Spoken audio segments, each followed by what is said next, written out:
Senhor Deus e Pai, no nome santo de Jesus, nós estamos aqui nessa noite para te adorar e para tributar ao Senhor toda a honra, todo o louvor e toda a glória.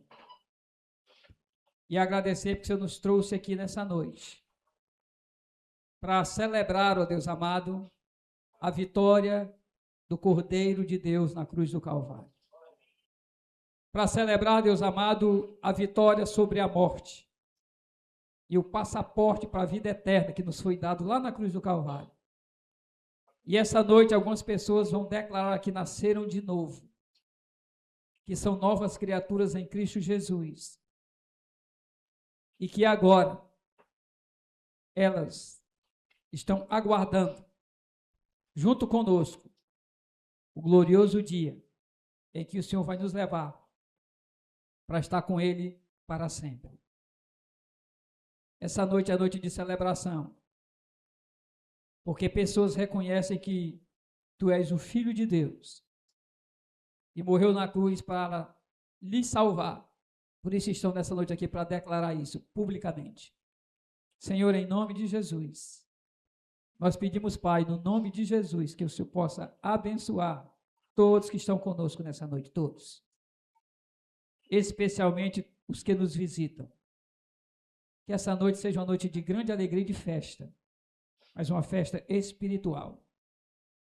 E que nós possamos render honras ao Senhor, glorificar e exaltar o Teu nome e engrandecer ao Senhor através de cada ato desse culto. Se temos algum pecado, Deus, que precisamos confessar ao Senhor, nós queremos fazer isso agora. Perdoa, Senhor, os nossos pecados, nossas faltas, as nossas imperfeições. Nós precisamos de Ti, Pai. Como precisamos de Ti? Nos ajuda, Deus amado, a viver uma vida de fidelidade a Ti. Nos ajuda a nos desviar do mal e a andar na Tua presença, a testemunhar o Teu nome e a engrandecer o Teu nome. Toma as nossas vidas em Tuas mãos, recebe esse culto que vimos prestar ao Senhor nessa noite. Recebe o nosso louvor, nossa adoração, a nossa gratidão. E ministra ao coração de cada um que aqui está, por meio do Espírito Santo de Deus. Essa é a nossa oração e nós agradecemos a Ti todas as coisas, no nome de Jesus. E a igreja diz... Amém. Graça e paz, irmãos.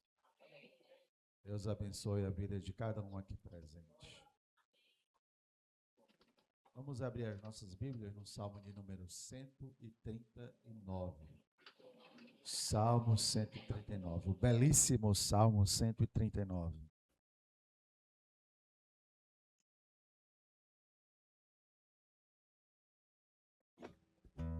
Deus abençoe a vida de cada um aqui presente, em especial aqueles que nos visitam.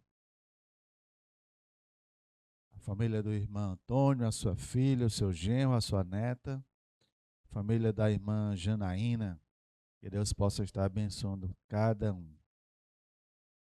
Vamos ficar de pé e vamos fazer essa leitura, Salmo 139. Vou ler um versículo e os irmãos leem o seguinte, ok? Deus onisciente e onipotente, ao mestre de canto, Salmo de Davi. Senhor, Tu me sondas e me conheces.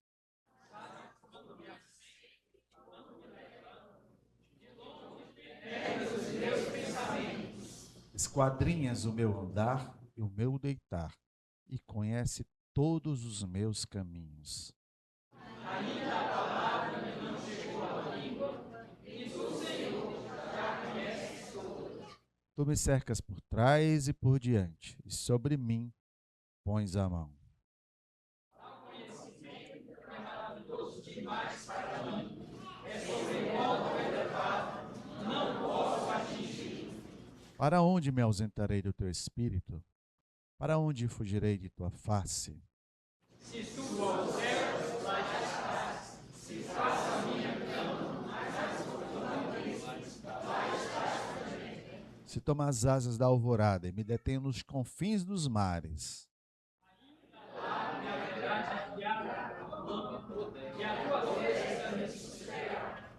Se eu digo, as trevas com efeito me encobrirão, e a luz ao redor de mim se fará noite.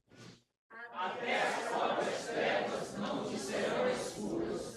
As trevas e a luz são a mesma coisa.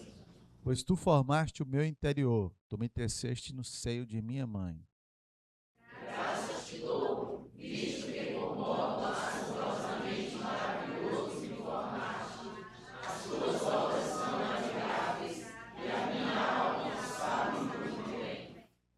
Os meus ossos não te foram encobertos, quando no oculto fui formado e entretecido como nas profundezas da terra.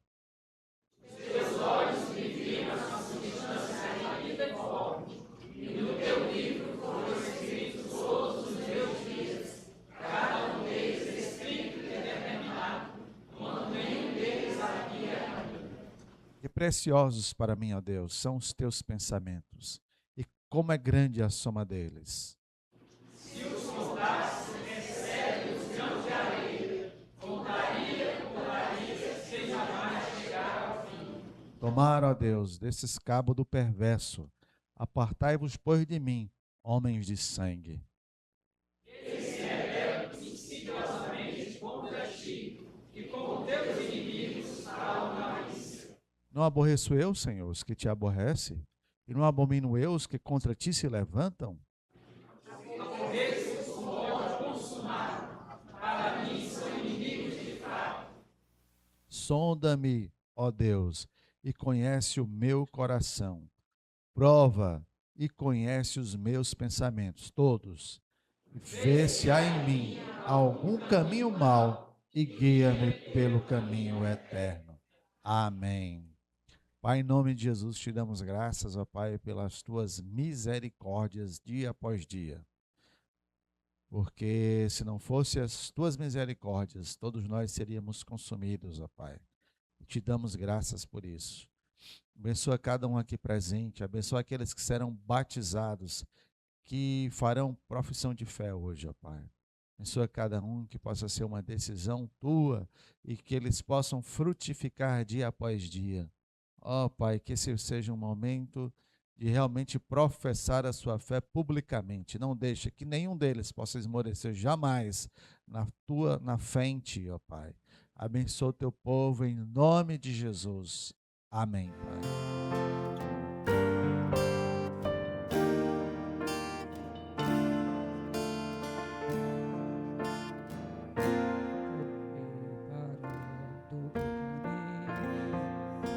Diga comigo, endireitando as veredas.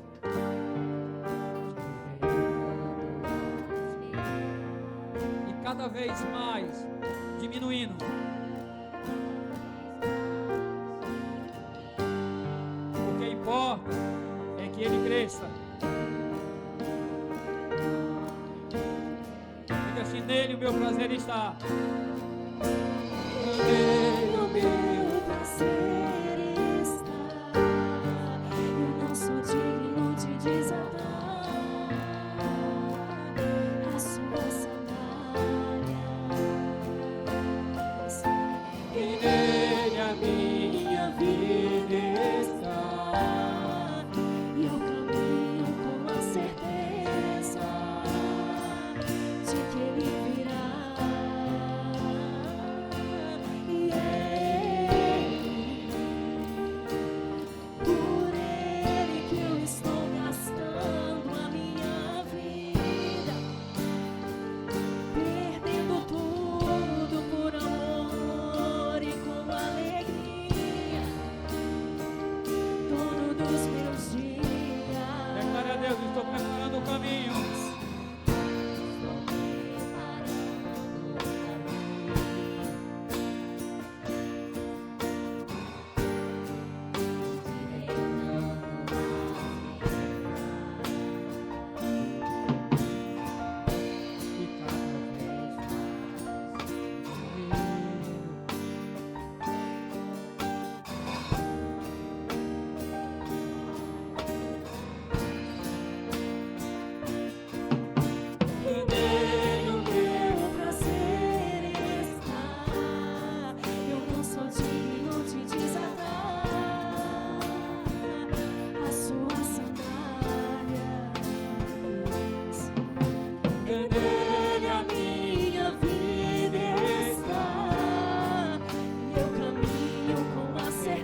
soberano em poder, ele virá,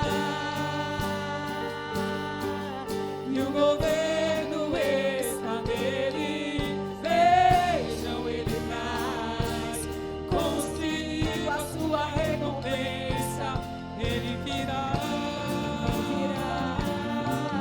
soberano em poder, ele virá, e o governo está nele, vejam, ele traz consigo a sua recompensa, por ele eu estou gastando a minha vida, perdendo tudo por amor e com alegria, dono dos meus dias.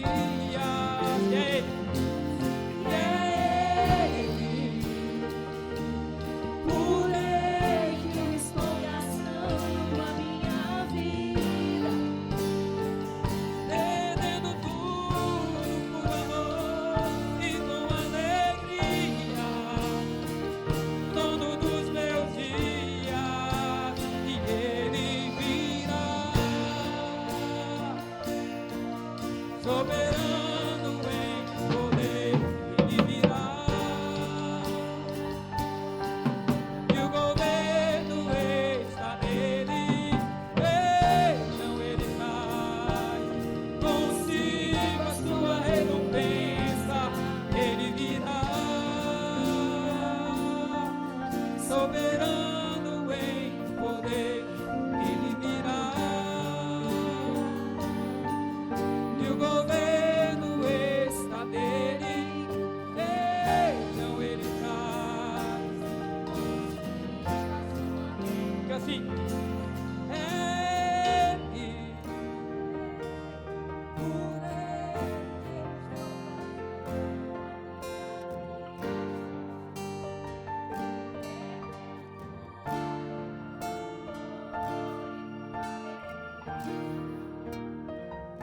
dono dos meus dias, ele virá.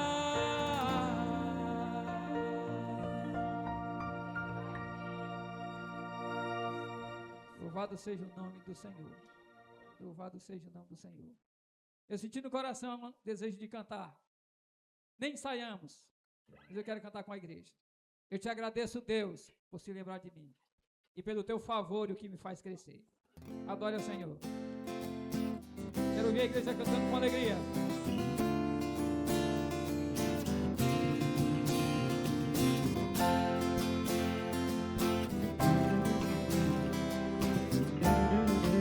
Adore a Deus e diga: eu te agradeço, Deus, por se lembrar de mim, e pelo teu favor é o que me faz crescer. Eu vivo pela fé e não vacilo, eu não paro, não desisto. Eu sou de Deus, eu sou de Cristo.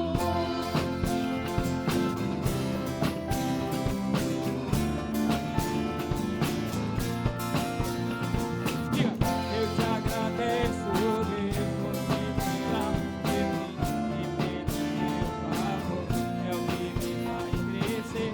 Eu vivo pela fé e não vacilo, eu não vacilo. Sou de Deus, eu sou de Cristo. Você mudou a minha história e fez o que ninguém podia imaginar. Você acreditou, isso é tudo. Só vivo pra você, não sou do mundo não.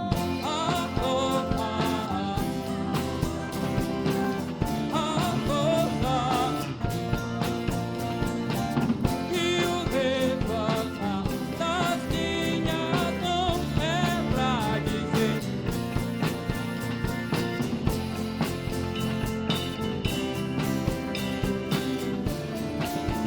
eu te agradeço, Deus.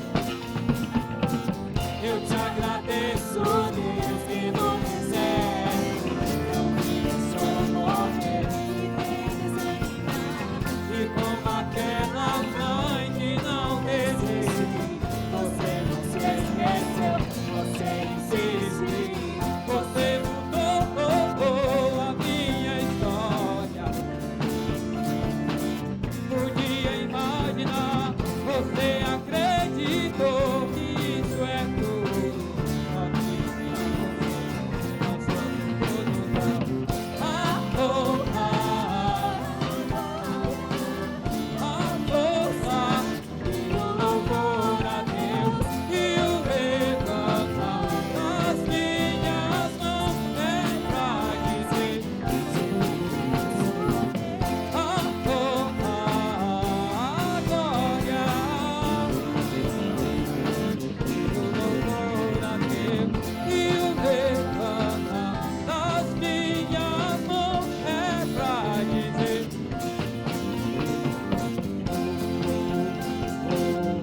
lançou do mundo não.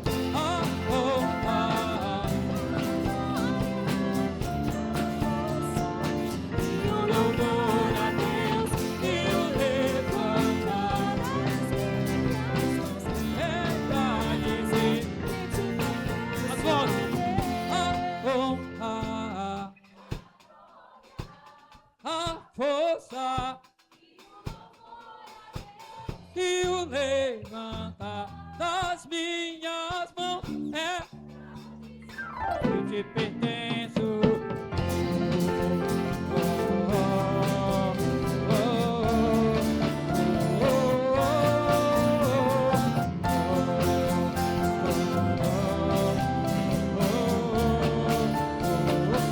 Te pertenço.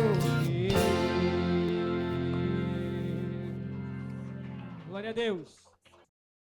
A gente vai meditar na palavra de Deus nessa noite. Evangelho de João, capítulo 3.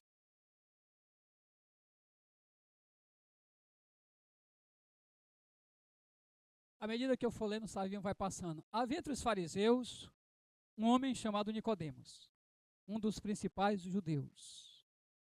Este de noite foi ter com Jesus e lhe disse: Rabi, sabemos que és mestre vindo da parte de Deus, porque ninguém pode fazer estes sinais que tu fazes se Deus não estiver com ele. A isto respondeu Jesus: em verdade te digo que, se alguém não nascer de novo, não pode ver o reino de Deus. Perguntou-lhe Nicodemos: como pode um homem nascer sendo velho?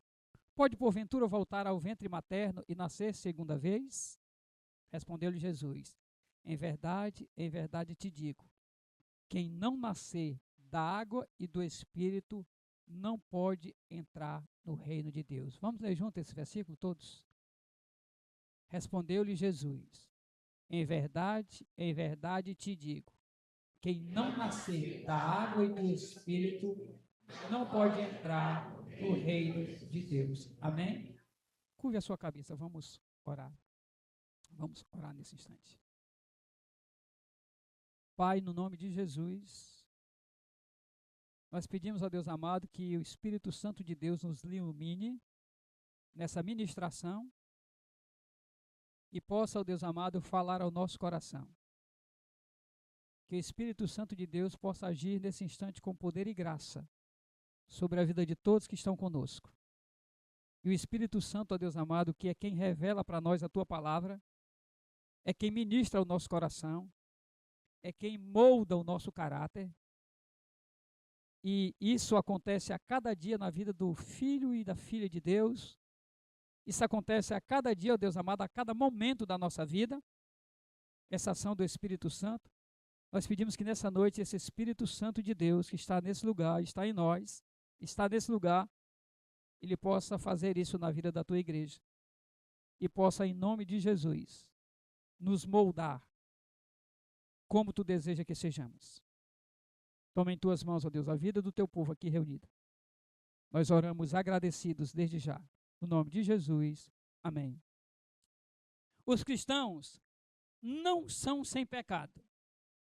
Os cristãos, eles não são sem pecado.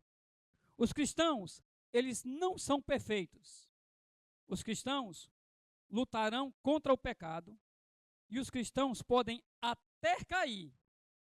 Mas, no meio dessa fraqueza, será evidente que Deus está trabalhando, Deus está ensinando, Deus está disciplinando e Deus está trazendo-os às alturas cada vez maiores de maturidade cristã e santidade. A verdade é que eu e você, como crentes, a gente não consegue viver uma vida sem pecado. Isso é impossível ao homem.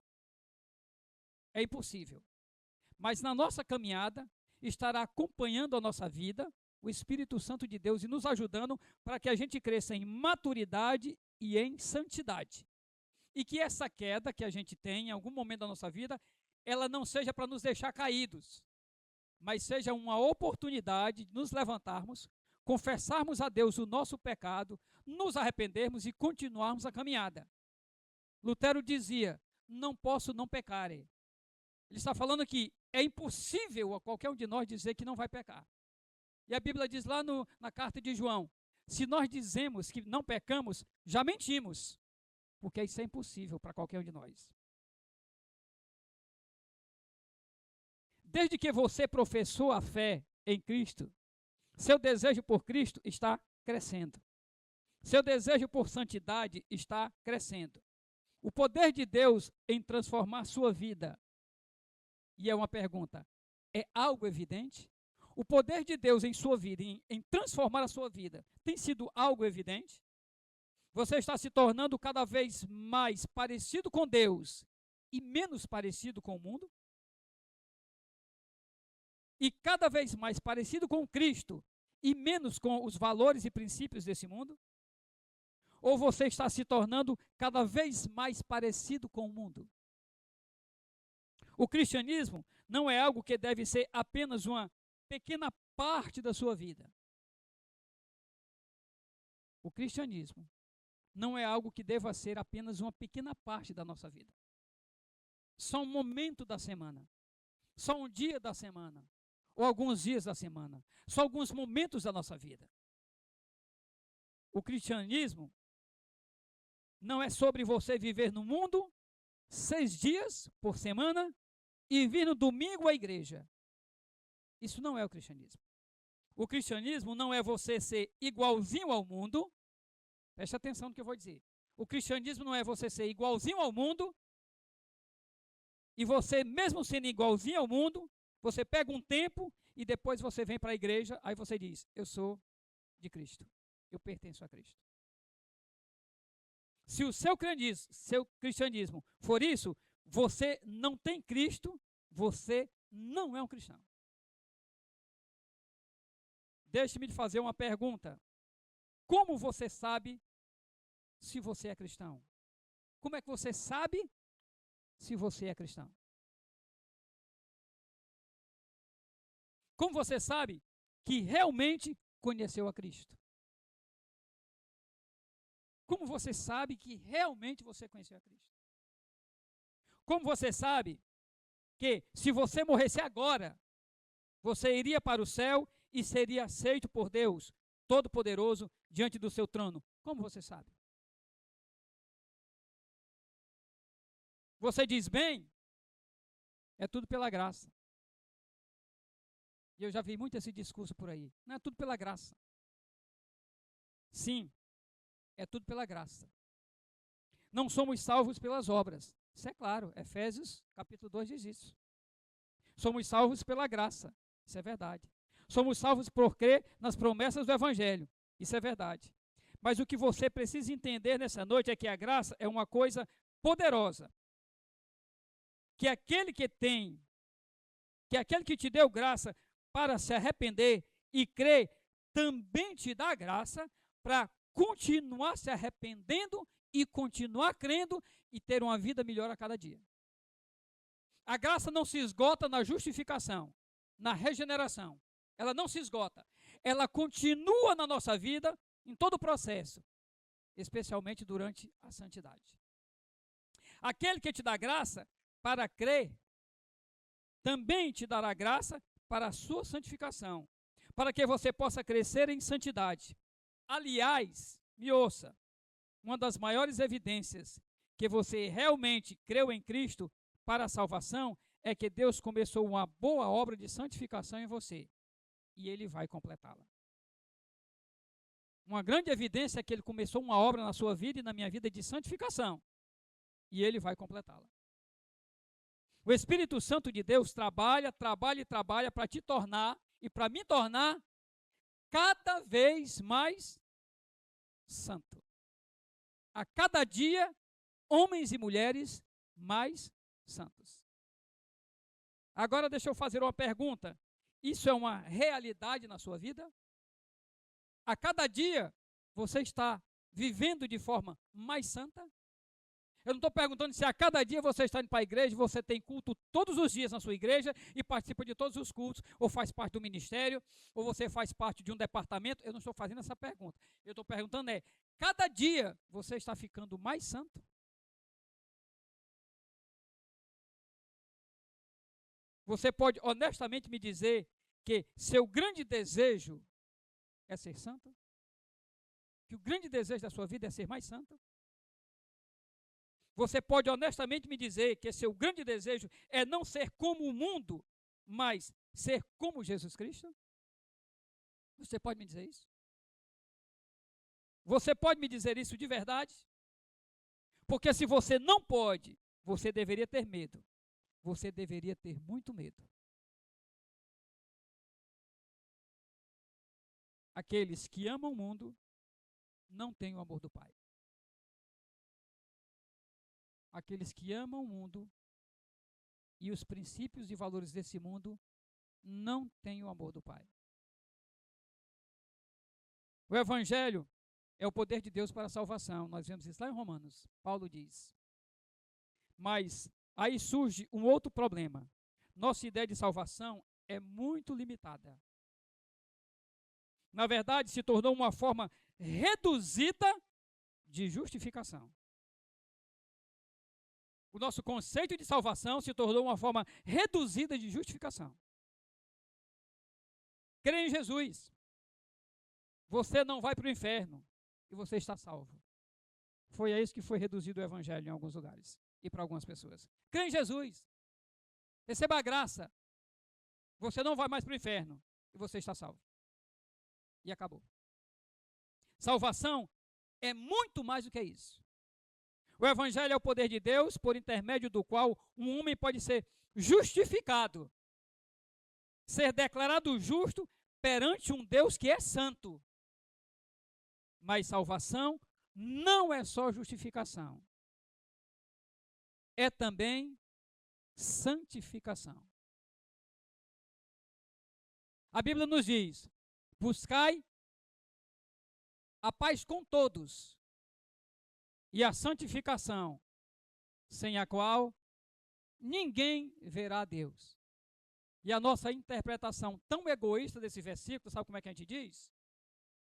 Eu vou buscar a paz com todos e a santificação, porque se eu não buscar, eu não vou ver a Deus. Olha o que é que o versículo diz: buscai a paz com todos e a santificação, sem a qual ninguém verá a Deus. A gente diz assim, ó, eu vou ser mais santo e vou buscar a paz, porque senão eu não vou ver a Deus. O versículo não está falando isso. O versículo não está dizendo isso. Abre aí no livro de Mateus, capítulo de número 5, nas bem-aventuranças. Ele vai botar aqui, vocês precisam abrir não, olhem aqui. Vendo Jesus as multidões, subiu ao monte, e como se assentasse, aproximaram-se os seus discípulos, por favor, e ele passou a ensiná-los dizendo, vocês leem bem bonito: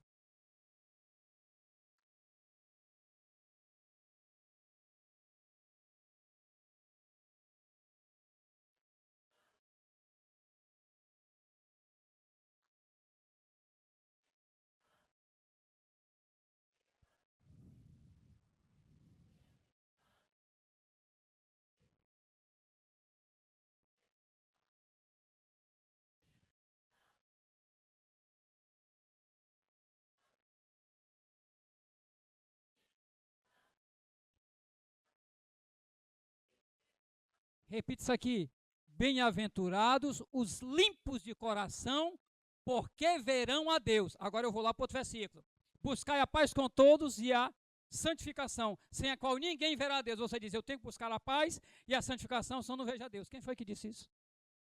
Quem foi que falou isso? O versículo diz que para ver a Deus você tem que ser limpo de coração. Então o versículo lá está dizendo o seguinte, ó: busque a paz com todos e a santificação, sem a qual ninguém, outra pessoa não verá a Deus. Se você não tiver paz com as pessoas e não viver uma vida santa, as outras pessoas não vão ver Deus em você. O versículo está falando isso. O versículo não está dizendo para você ter paz e ser santo para ver a Deus. Não está dizendo. Para ver Deus, você precisa ter o coração limpo.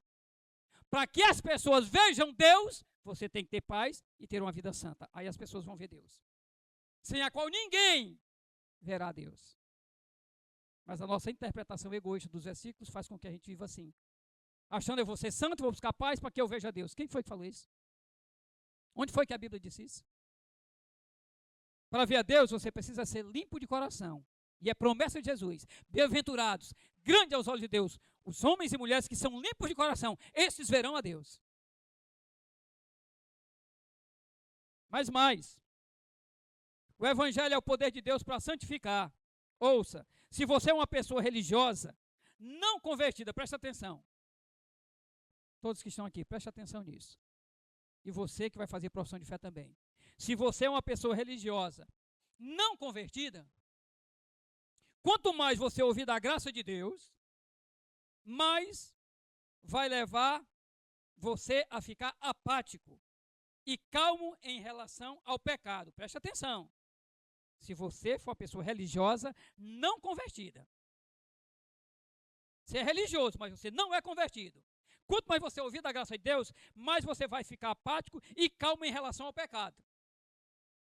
Você vai tratar a graça de Deus como sendo um modo de escape da sua responsabilidade. Ah, foi a graça, é pela graça. Foi por causa da graça, é a graça. Isso eu estou falando por religioso não convertido. Você vai viver no mundo e não vai tratar do pecado de maneira séria. E numa forma superficial, você vai dizer, já foi pago. Tudo já foi pago. Isso se você for uma pessoa não convertida. Mas, se você for um crente verdadeiro, se você for uma pessoa que teve um coração transformado e verdadeiramente convertido, e conheceu a Jesus, quanto mais você ouvir da graça de Deus, e o preço dessa graça no Calvário, mais você vai buscar a santidade e a vida com Deus.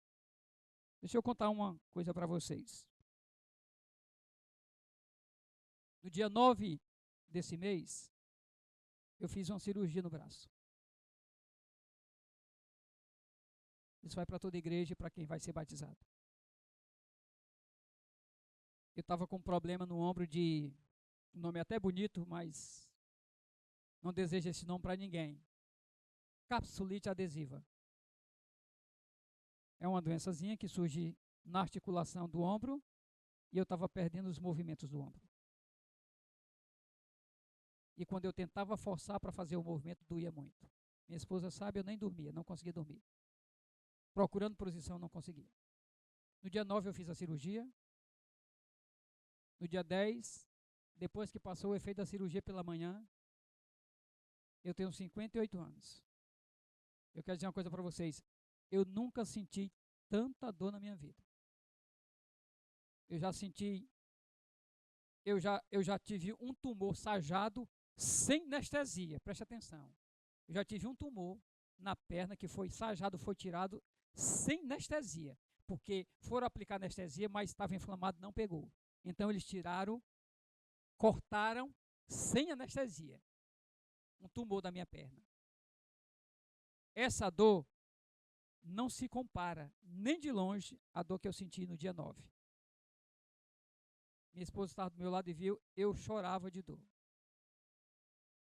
Aplicaram em mim 2 vezes morfina e a dor não passou. Aí sabe o que eu pensei? Teve um que na cruz do Calvário não precisava sofrer o que ele sofreu. Teve um que foi transpassado, foi humilhado, rejeitado, além dos açoites e além da imensa dor que ele sentiu, que a minha, nem de longe, nem milhares de vezes longe, a dor que eu senti é para comparar com a dor que Jesus sentiu. Nem de longe, nem não foi nada. E ele pagou um preço por mim e por você. E nos deu uma salvação que é de graça. De graça. É um favor imerecido de Deus para conosco. E nós ainda vivemos uma vida relapsa. E nós falamos que somos crentes. E nós ainda pecamos. E vivemos às vezes em pecado. Querendo enganar quem? Querendo enganar quem? A Deus? A nós mesmos? Querendo enganar quem? Quanto mais você ouvir isso, mais santo você será. O mais agradável a Deus você desejará ser.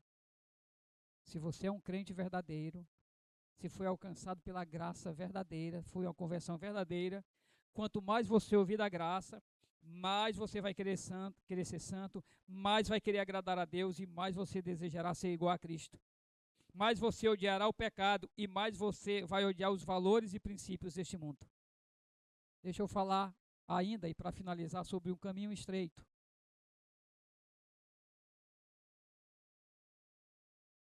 Como pode um homem morto passar por uma porta estreita?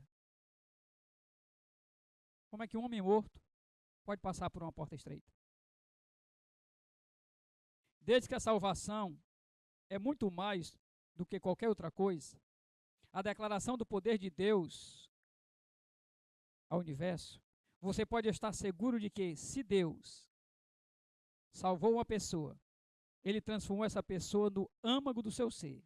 E Ele continuará trabalhando nesta pessoa para trazer santificação e conformidade para Cristo. Este é o porquê de ser absolutamente absurdo acreditar que um homem possa ser um cristão e não ser transformado. Preste atenção, os que vão fazer profissão de fé e batismo hoje é a igreja. É impossível você ser um cristão verdadeiro e as pessoas não verem a sua vida sendo transformada dia a dia. Isso é impossível. E não apenas não ser transformado, mas ter seu curso estabelecido pela mão de Deus também. Mas de modo que por todos os dias de sua vida, Ele continue transformando você. Não é só ser transformado, mas todo dia Ele está transformando você. Você vai ser batizado hoje, vai fazer a profissão de fé hoje, mas Deus deseja que todo dia você seja transformado, todo dia você seja uma pessoa melhor, você seja melhor do que ontem, e pior do que amanhã você seja melhor. E às vezes a gente não busca isso para a nossa vida, ser melhor a cada dia, ser transformado a cada dia, se tornar um ser humano melhor em todo o tempo. Agora, no entanto, eu lhe direi que a vida cristã não é necessariamente uma subida contínua. A santidade não é uma subida contínua sem parar, não. A gente cai, a gente peca e se levanta e continua. É algo inconstante. A gente continua, mas a gente não deixa de caminhar. Não é algo que não tenha percalço, que não tenha luta. Não é a vida cristã, é luta. Mas não se aceita e não se admite que um homem ou uma mulher que se diz transformado não esteja melhorando a cada dia, ainda com as lutas e ainda com os erros. Que não aprenda com os erros, que não seja moldado pelos erros e transformado pelos erros. Que a incredulidade não muda. Num dado momento você é incrédulo, em outro momento você passa por aquilo de novo e a sua fé aumentou, porque você aprendeu naquele dia. Você duvidou no momento, mas no outro momento você aprendeu que Cristo é fiel e você agora não duvida mais. Você pecou, mas você diz, não, agora eu não vou pecar mais, eu vou lutar contra esse pecado. E se levanta e continua, e de repente Satanás tenta você e você cai, você levanta de novo e continua a caminhada. A caminhada cristã é assim, ó, ela é crescente dia a dia. Embora eu e você pequemos e caiamos, é normal. Isso é algo normal na vida. Mas a nossa vida tem que ser transformada dia a dia. Todo o tempo. Porque o Deus que começou a boa obra, em mim e em você, Ele irá concluí-la. Ele vai terminar essa boa obra. E nós também, existem milhões de pessoas, que fizeram a sua decisão por Cristo, ou professaram ser crente em Jesus Cristo. Mas na vida dessas pessoas não existe marca de um cristianismo verdadeiro, nas suas ações, nos seus comportamentos, nas suas palavras, no seu modo de viver. Isso porque, em uma mera decisão humana, que não é igual à obra sobrenatural de regeneração do Espírito Santo na vida do crente. Não há que comparar uma decisão humana ou uma vontade humana contra uma obra diferenciada de uma obra sobrenatural do Espírito Santo. O texto diz, se não nascer de novo, João capítulo número 3. Ele diz, ó, eu digo uma coisa, se você não nascer de novo, você não entra no reino dos céus. Senhor, olha a pergunta de Nicodemos, Senhor, porventura eu posso entrar no ventre da minha mãe? Jesus diz, Nicodemos, pelo amor de Deus, Nicodemos, você é tão sábio e você me faz uma pergunta dessa? Quem não nascer de novo, você tem que nascer na água e do Espírito. Se você não nascer de novo, se você não tiver a vida transformada, você não entra no reino dos céus. E a transformação acontece na nossa vida desde o momento da conversão. E ela vai até o último dia da nossa vida. Ela acontece todo dia. Todo dia você e eu temos que ser pessoas melhores. Todo dia a nossa palavra tem que ser melhor. O nosso comportamento tem que ser melhor. Quantas vezes dentro da igreja nós somos uma coisa, mas em casa com a esposa nós somos outra. Ou com o marido, ou com os filhos, ou com os pais. Quantas vezes nós somos uma pessoa na igreja, mas no local de trabalho nós somos outra pessoa. Batemos o ponto do outro. Levamos atestado mentiroso. Quando estamos com a ausência da esposa, no dia a dia da rua, não somos aquela pessoa que a igreja conhece ou que a esposa conhece. Ou o contrário, quando estamos longe do marido, não somos a pessoa. Quantas vezes longe do pai ou da mãe somos pessoas diferentes? Na presença do pai somos uma coisa, distante dele e da mãe somos outra. A gente esquece que obediência e temor a Deus não tem a ver com a presença. Os meus são bem pequenos em casa, só tem 5 anos. Mas eu digo, Mateus, não adianta você ser obediente para mim na minha frente. Você tem que ser obediente quando o papai e a mamãe não estiver aqui. Aí é que você tem que ser obediente. E às vezes eu pego pesado com o Mateus. O Mateus chega para mim e diz, papai, eu te amo. Eu digo, eu não quero que você seja minha mãe, eu quero que você me obedeça. Papai, eu te amo, eu não quero que você me ame, não, eu quero que você me obedeça. E você respeite papai e mamãe. Porque o amor nasce disso, da obediência e do respeito. Aí você vai mostrar que ama. A gente fala que ama a Deus, mas não guarda os seus mandamentos. A gente fala que ama a Deus, mas descumpre os mandamentos. A gente fala que ama a Deus, mas mente. Mas mente. Fala que ama a Deus, mas faz tudo contrário do que a Bíblia ensina. E só tem uma prova de você provar que ama a Deus. E eu já falei aqui, se você tivesse me dizer que você ama a Deus, talvez alguns aqui iam logo pular fora e dizer o seguinte, eu não tenho que provar para o senhor que ama a Deus. Você não tem que provar para mim que ama a Deus. Em nada. Você não tem nem necessidade. Mas se você tivesse, como é que você me provaria que ama? O Evangelho de João nos diz, aquele que tem os meus mandamentos e os guarda. Aquele que tem os meus mandamentos e os guarda. Aquele que tem os meus mandamentos e os guarda, este é o que me ama. E aquele que me ama será amado por meu Pai. E eu também o amarei e me manifestarei a ele. Você não tem que me provar nada. Mas se você tivesse que provar, você diria para mim assim, pastor, eu procuro guardar os mandamentos do Senhor. Aí você está me dando prova de que ama a Deus. Porque não adianta nada você estar na igreja todo dia, você fazer parte dos departamentos todos da igreja, você andar com a Bíblia embaixo do braço por aí, se você não guarda os mandamentos do Senhor. Se você é obediente ao pastor e aquelas pessoas, quando você está na presença deles, quando você está só, você é desobediente. Não adianta nada. Você está se enganando. Aí eu pergunto, será que a graça alcançou realmente a sua vida? Será que a graça alcançou realmente você? Ou você está usando o escape da graça para justificar tudo que você faz? Foi por graça. Foi um favor imerecido. Eu já estou salvo e vou para o céu. É só assim? E é só isso?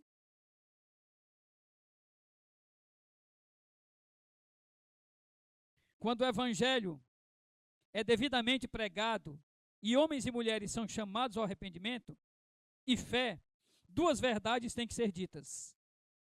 Quando o evangelho é pregado, e é dito, 2 verdades têm que ser ditas. A primeira delas é promessa e a segunda é advertência. O que é a promessa? Que se Deus verdadeiramente continuar essa obra em você, isso é evidência de que Ele começou. Essa é uma promessa. Se Ele continuar a boa obra em você, e você com o coração quebrantado, rendido a Deus, perceber na sua vida Ele executando essa obra, isso é uma evidência de que foi verdadeiro. Advertência.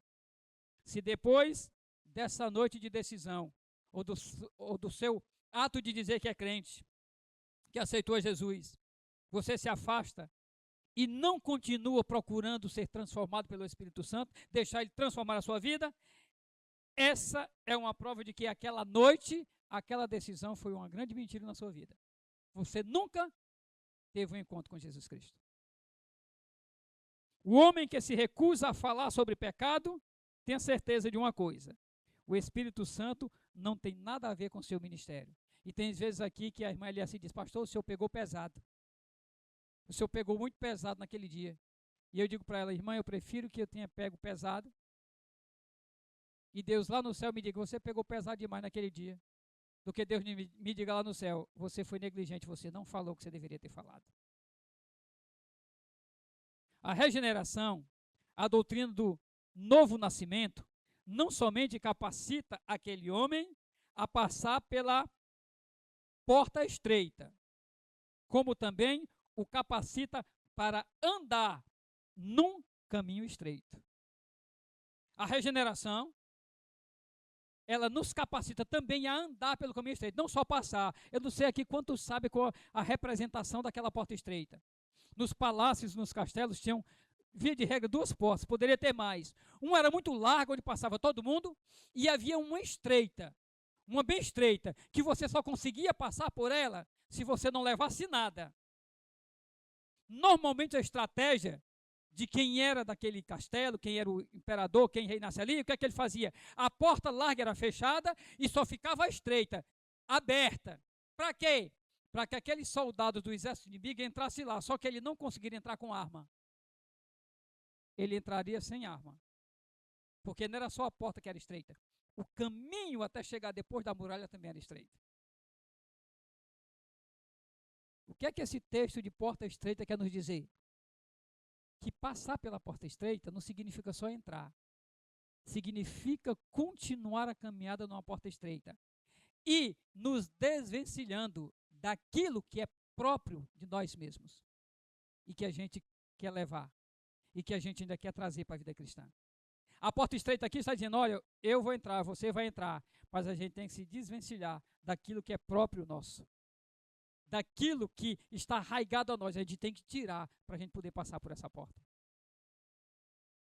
E ele não anda no caminho estreito de má vontade, o homem e a mulher de Deus. Ele não anda no caminho estreito como uma tarefa horrível que ele precisa completar para obter o paraíso. Ele anda no caminho estreito porque seu coração foi mudado para amar o caminho estreito. Preste atenção. O homem e a mulher de Deus andam pelo caminho estreito porque o coração dele, o coração dela foi mudado para amar o caminho estreito. Pois o caminho estreito é o caminho definido primeiramente pelo ensino de Jesus Cristo. E como ele ama Cristo, ele ama seu ensino. E como ele ama seu ensino, ele ama andar no caminho estreito.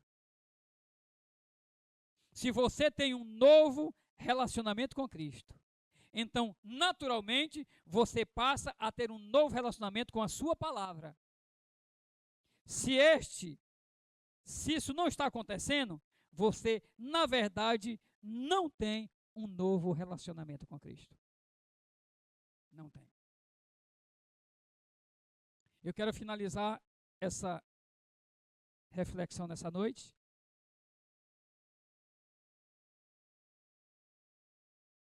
com uma frase de Paul Washer. Ele diz o seguinte: se eu pergunto para você se você é salvo, e você diz, eu sou salvo, e você continua ainda mentindo, você ainda continua não perdoando o seu irmão, a sua irmã, você continua ainda fazendo aquilo que a Bíblia condena, ele completa e diz: você foi salvo de quê? De que você foi salvo? O apóstolo Paulo diz: aquele que mentia, não minta mais. Aquele que roubava, não roube mais. E eu acrescento: aquele que adulterava, não adultere mais. Aquele que tinha malícia no coração, não tenha mais malícia no coração. Não tenha mais malícia no coração. Curve a sua cabeça nesse instante, por favor. Eu sei que foi pago um alto preço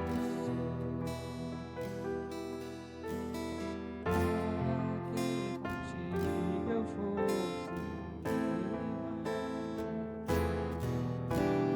quando Jesus derramou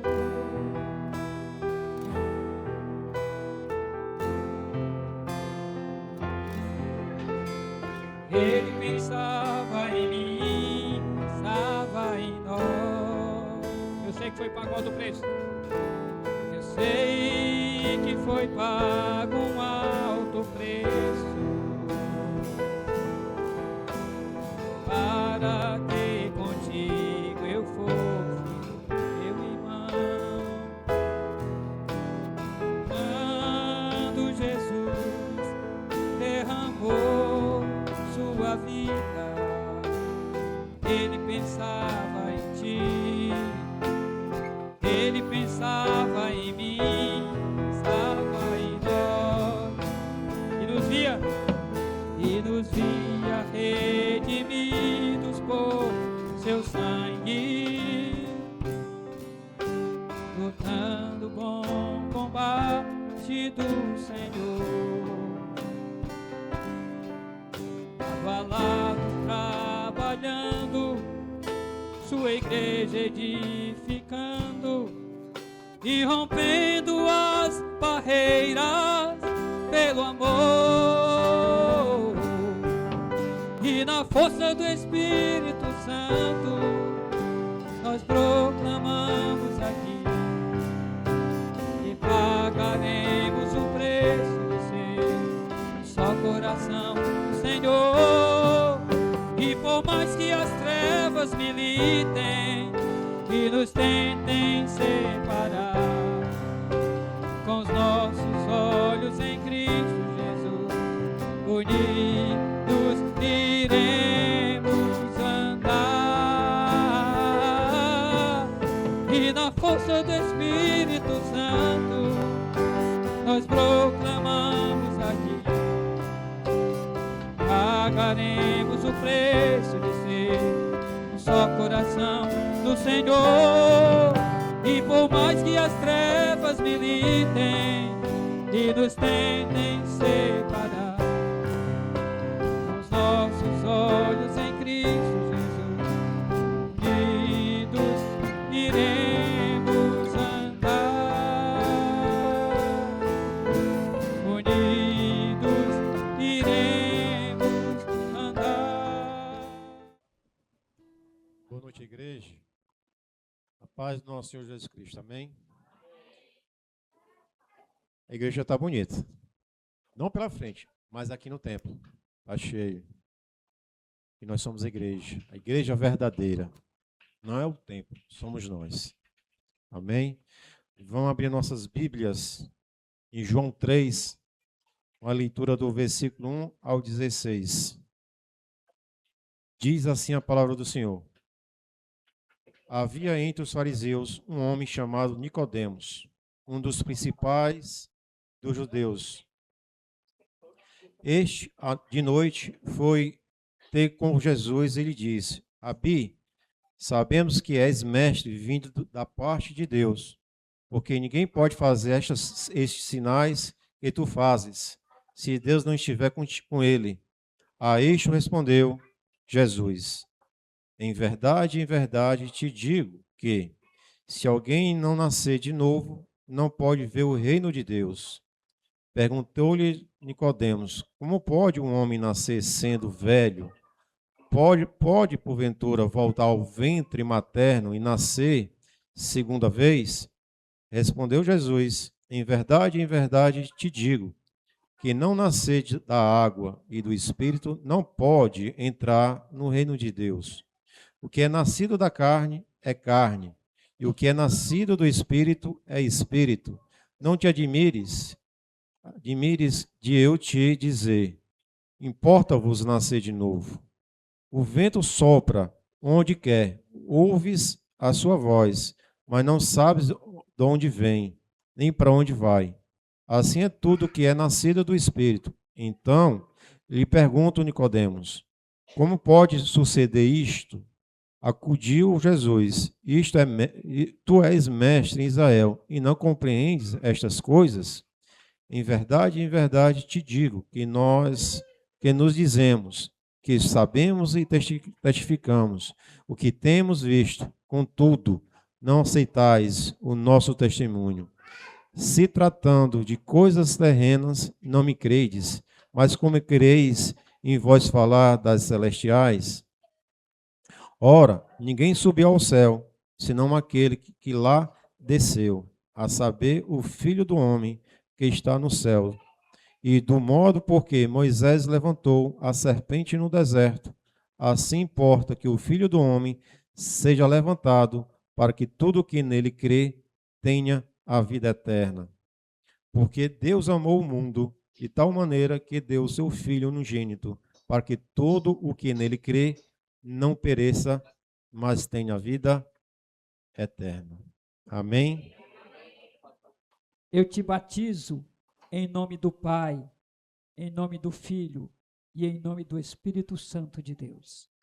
Senhor Deus e Pai, no nome de Jesus, nós batizamos esse filho teu e entregamos, ó Deus, a vida dele nas tuas mãos. Sabemos, ó Deus amado, que o Senhor já tem cuidado dele e ainda cuidará. E o teu cuidado excede, ó Deus amado, todo o entendimento humano. Nós, no nome de Jesus, agradecemos por a vida dele. E nesse instante, ó Deus, os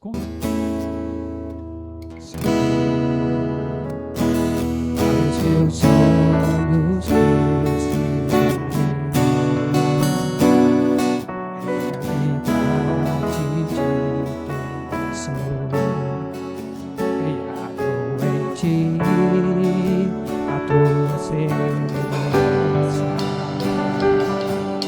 a igreja canta e adora o Senhor.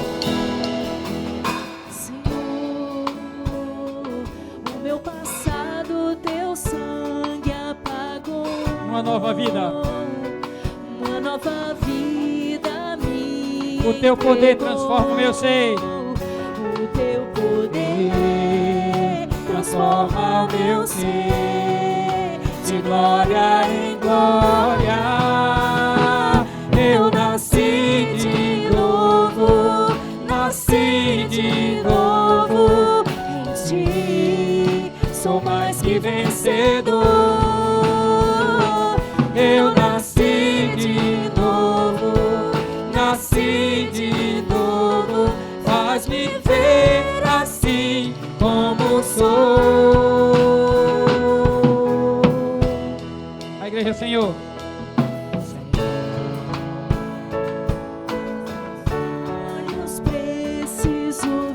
A realidade de quem eu sou. A realidade de quem eu sou. Criado em ti. A tua semelhança. Cante com toda a força. Senhor, o meu passado, teu sangue apagou.